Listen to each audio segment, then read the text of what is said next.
Ang iba't ibang sining at produkto ng Antipolo ibinida sa 3-day tourism fair na layong ipromote ang turismo sa lungsod. Nakatutok si Bon Aquino.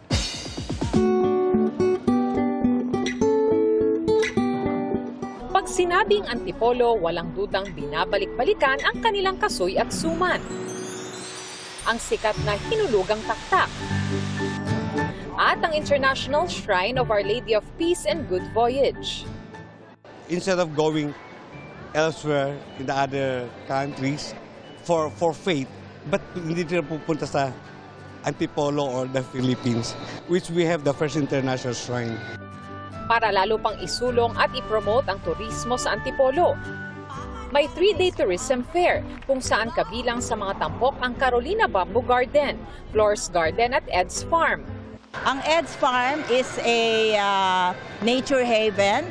Pareho din ang Flores Garden, which is now becoming a wedding destination and event destination.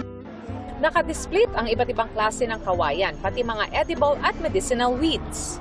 Gusto namin makita nila na sa maliit na lugar sa Barrio Tansa, meron palang isang garden that is a classroom.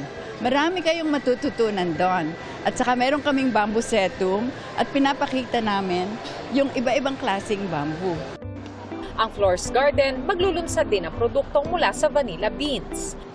Pagdating sa sining, hindi magpapahuli ang mga taga-Antipolo.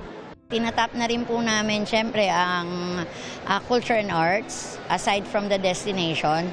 Like itong mga paintings na to, ina-encourage po namin ang mga artists na to come out. Pagpatuloy po natin ang pag-innovate sa ating craft. No? At magagawa po natin yan sa pamamagitan ng pagkakaroon ng mabuting collaboration sa kasama natin sa industriya. Para sa GMA Integrated News, Von Aquino, Nakatutok, 24 Oras.